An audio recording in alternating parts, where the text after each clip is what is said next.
With that, I yield to Ranking Member Cherfilus-McCormick for her opening statement. Thank you, Mr. Chairman, and thank you so much for our witnesses for being here today. Over the course of the 118th Congress, this subcommittee held 20 hearings examining the IT modernization efforts of the Department of Veteran Affairs.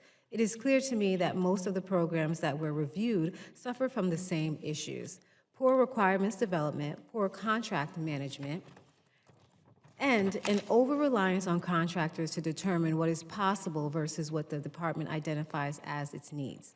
I'm also concerned that the department is taking on too much. Instead of attempting to modernize everything all at once, they should be thinking strategically and delivering 1 or 2 successful projects before moving on to the other. I worry that business-led IT projects are part of the problem. It seems to me that OIT's role in many of these projects is not sufficient to keep the projects on track from the very beginning, causing monumental downstream effects. This lack of involvement, whether intentional or otherwise, contributes to the poor requirements development, which in turn leads to the significant contract overages we see in the projects like the Digital GI Bill and the supply chain modernization, all for VA to realize that they aren't getting what they need out of the product. I also have major issues with the way IT is budgeted at VA. IT is frequently the sacrificial lamb when it comes to needing funding for the mission. While this is not unique to VA, we cannot allow this to continue. As more and more veterans become eligible for care and benefits at VA, budget constraints require cuts in other places. It cannot continue to be one of those places. This is the reason that VA is operating on an IT infrastructure that is well past its service life in many places, and much of the software that VA uses is obsolete.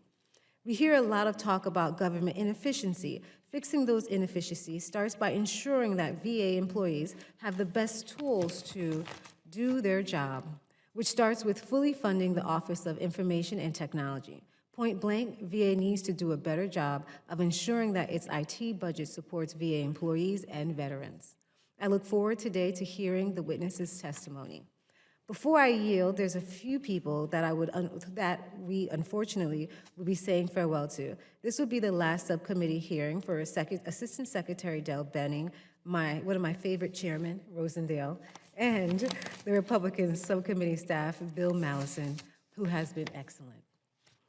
Mr. Mallison has been with us with the subcommittee since its inception and has been a valuable partner in our efforts to ensure that VA and its employees have reliable and modern tools to provide world-class care and benefits to our nation's veterans.